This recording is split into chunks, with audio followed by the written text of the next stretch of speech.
Over the past year or so, a bunch of you guys reached out to me to tell me about a cleaning tool for cleaning clogs or dried paint from an airbrush nozzle, and that's these things. They're called paper points. So I figured I'd pick them up. I bought them last summer, and I had a chance to test them out a few months ago when my Creo 771 had some dried paint stuck in the nozzle, and they are incredible. They work so well. It's one of my new favorite airbrush cleaning tools. But with that said, before I reach for these, I'm always going to start with the simplest and easiest methods to fix a problem. So here's the scenario. I'm working on a painting and my airbrush just isn't performing properly or spraying as well as it should. It was working great up until this point, so I know that the paint is just fine as well as the reduction and the pressure that I'm spraying at. It could definitely be a clog inside the nozzle that I need to clear out, but the first thing that I'm going to check is to make sure that the airbrush needle is cleared of dried paint. This is called airbrush tip dry. I have an entire video on this that I'll link on the upper right hand side of the screen, and a lot of times cleaning off that dried paint is all you need to do to fix the problem.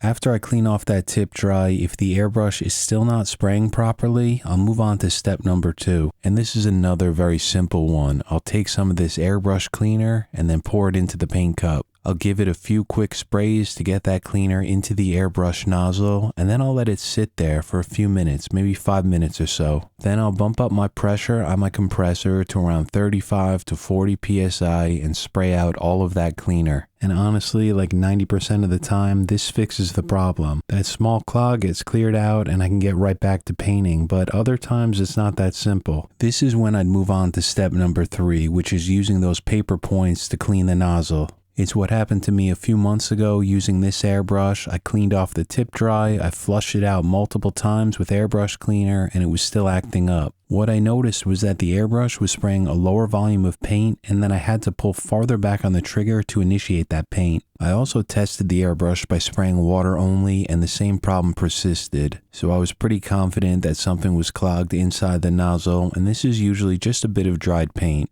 What I'll do here is first remove the needle by unscrewing the rear handle, loosening up the needle chucking nut, and then retracting the needle right out of the back of the airbrush. I'll unscrew the entire head assembly from the front of the airbrush. This is what it looks like on the Creos PS771, and then I'll unscrew the nozzle cap. Once that's unscrewed, you can see that we have access to the nozzle itself, and this is a screw-in design. Now, I can remove the nozzle here if I want and soak it in some of that cleaner, but again, I'm going for the simplest and easiest solutions first. I know that the airbrush cleaner sat in the airbrush for a few minutes and then was fully sprayed through the nozzle, and that should have loosened any of the dried paint stuck in there. And this is where the absorbent paper points are going to come in to clean out any residual paint in there and push out any small clogs. Now these come in a bunch of different sizes. The ones that I purchased have a taper of 0.04, and they move up in thickness from 15 to 40, and you can see that they're color coded. Depending on the airbrush that you own, you're going to have to test a few of these to find the one that fits your nozzle the best. But you do get a ton of them in here, so I found out that the red and blue ones work best for me on this 771 nozzle. So I used a pair of tweezers to remove these from the case, and then what I'll do is I'll take one of these dry and insert it into the back and just lightly clean out the inside of the nozzle. These are made out of cotton, they're extremely absorbent, so it's just going to help dry out any existing moisture from that airbrush cleaner. When I did this a few months ago on this nozzle, I was able to push out this very small glob of dried paint, and once I put the airbrush back together, it resolved the problem immediately. That's all it was just some dried paint stuck in there, and I went right back to painting. I haven't had a problem since.